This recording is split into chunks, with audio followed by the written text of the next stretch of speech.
All right, just wanted to come out here, beautiful June day, and walk you through the garden. It's been a few weeks now since everything's been planted, and things are growing really nicely so far. Most things. We'll talk more about some of that. So this is our lettuce bed. We've got a bunch of different kinds of greens mixed, and then in between here you can see we've got a couple of pea trellises. And our thought process with that is that as the peas grow up, they'll provide a little shade for some of our lettuce mixes to keep things cool, because that's been one of our challenges, as many people find. The lettuces do like to bolt as the temperatures warm up, but we've been loving a lot of salads. We've got, I think, 4 different mixes tucked in here in between the peas and then on the outside as well. And so those have been growing really good. It's green season. This is the time of year when we really eat a ton of those lettuces, and hopefully we can enjoy them as long as we can. Up here now we've got our kale. We've got a lot of kale planted, and that's just kind of getting started, but we should see that continue to flourish, and I think we're going to plant even a little bit more because we really like that, and we have a fair amount of luck with freezing some of that or keeping it, whether that's in juice or other things. Here's some turnips. We had a lot of turnip greens last year, which we didn't use a lot of, but enjoyed growing, and had a few other people that really liked them at the garden stand. And these are actual turnips, so these will be more than just the greens. There will be actual turnips attached to the bottom as well. Had a bunch of radishes that we picked. Those have gone through. Whacked down some herbs that came back from last year. Tarragon, which was about 6 to 7 feet tall. It was just super huge. Whacked all that off, and we had a bunch of oregano. Basil, cilantro, other herbs are starting to come as well. Here you can see some of our basil over there, and that'll really start taking off now. We got a few flowers planted in here, and then these areas we're saving a little bit. We do have some basil planted here, which you can see coming up there, and then some onions that came back from last year. And so, but this area here, I think we're going to continue to fill in seasonally. That's one of the things we're working on this year is staggering things a little bit more, so we get more of a long-term growing pattern. So growing more than one round of lettuce, for instance, and things like that. So take you over here to our first tomato bed, and in this tomato bed we've got almost all San Marzano tomatoes. A few Romas mixed in as well, but we just had such fantastic luck with the San Marzanos last year that we wanted to do them again this year. So we've got a ton of those San Marzanos. I don't know an exact count, maybe 45 to 50 of them. These ones in the middle, we're going to be coming up with another way to trellis them. Right now they're still doing all right, but they are going to need to be trellised at some point. We found a huge difference. We've got this old black plastic mulch here that was from last year actually. We found a huge difference in that versus our wood chip mulch, in that the black plastic, I think, is just warming the soil up so much more.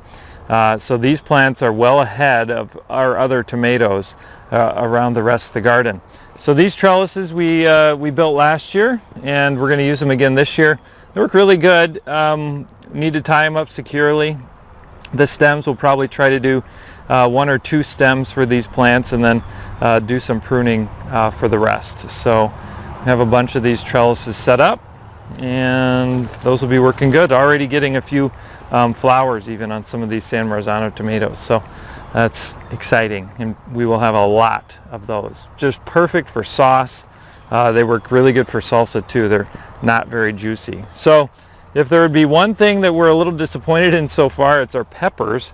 We have had a ton of rain, so for that reason the garden has been really good. Gardening has been really good. Things like our lettuce and stuff like that loves the rain has done great. But we have not had a lot of heat. Temperatures have been, for the most part, in the 70s and 80s only. And if it's 80s, it's really low 80s. So a lot of our peppers are just kind of, their leaves are a little yellow. They're not flourishing quite yet. So we need to get some heat. And I think hopefully here as we get into the rest of summer, these guys will really flourish as well, just like everything else. You can see the wood chips is doing a pretty good job in here. We still do have to weed a little bit, but it really has cut down on a lot of our weeding. Here's some green beans that we've got planted. These I believe are bush beans. We do have some bug issues there. Trying to treat those with some with a soap, and so those we've just started treating now. We're going to be doing a couple of separate plantings of green beans too, so we kind of spread that harvest out. You can see all of this giant bush is all asparagus, and we had a really good year for asparagus, and then we just kind of let it grow up, and we'll let the seeds drop, and then we'll eventually hack that down as we go into the rest of the season. It was a great year for rhubarb too. We still do have a ton of rhubarb that we could be picking, but you know, you can only have so much rhubarb. But if anyone out there wants some rhubarb, let us know, because we've still got a ton of it. Cucumbers are coming along, a little slow at first, but those will certainly take off here, and I think we're similarly going to do a couple different plantings. We're going to use some fence to, I think, hoop over this, so from that side trellis to this side, so that the cucumbers will kind of grow in a tunnel. The kids really got a kick out of that last year. And these are all sunflowers, so we've got a ton of giant sunflowers, and we're going to attempt to do some harvesting with the sunflower seeds this year. Cherry trees are doing good. As far as growth, we've only got one tree that really has a ton of cherries, and we're still working to figure out exactly how to do that, but you can see starting to ripen there. Some beautiful red tart cherries. So these are pie cherries, and this tree is really close. In fact, the birds have been kind of all over it, so we're thinking about trying to do some netting. We have 16 cherry trees in the garden, and most of them have some cherries, but only one tree has a lot. So again, everything in this garden is learning. It's a work in progress. So this is an area of the garden that we did not use last year. This is all an expansion area. In the middle there, where you see all those rows, those are going to be dried beans. So those plants we just let grow, and they'll stay there all year and dry. Farther out, you see the Brussels sprouts. Planted a lot of Brussels sprouts last year because they're just awesome. Outside the fence over there is where we've got a bunch of potatoes growing, and those have been doing really well. Need to do some weeding out there, and then we've got all these little individual quadrants planted with different things like beets, carrots, parsnips, all sorts of stuff. And then I think we've got a few more peas planted here along this fence line too. So those will be coming up and growing as well. But yeah, things have been going good. Broccoli back there in that corner. You can already see some heads starting to form on the broccoli. Right up here we've got another row of tomatoes. These are going to be an indeterminate tomato, all heirloom varieties here. And what we have set up is we're using actually our volleyball net, and that has a wire run across the top that goes from this side over to that side, and then we're going to be running a vertical string from the top of that wire down to each plant. And I can show you what that looks like down here.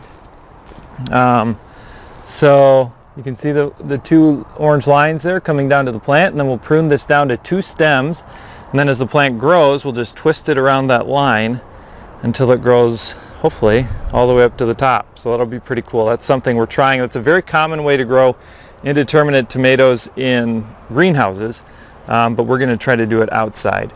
We've got a ton of determinate tomatoes here. This is our first year growing determinate tomatoes, and the difference there is indeterminates grow until they die via frost. Determinate tomatoes are bred to just grow to a certain height, produce all their fruit at once, and then they die. They quit. So this whole squared off section here is all determinate tomatoes. That'll be just a really nice round red tomato. And then over here, a little experimental trellising going on, but we've got a bunch more heirloom tomatoes that we'll trim down to 2 or 3 stems probably, and we'll just clip those onto these orange horizontal lines as they grow and hope for the best.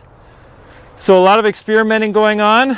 We're learning a ton, just like always. As we get into the heat of summer, I think a lot of these plants, peppers, the tomatoes, are really going to start flourishing and taking off, and they already are. There's some of those Little yellow flowers already getting going on those tomatoes. So that's going to be it for now. Thanks for tuning into this video and for watching all of our videos here at Barlow Roots. We'll keep you up to date here in the garden as we go on through the season, and let you know how things are growing and how some of these experiments are panning out.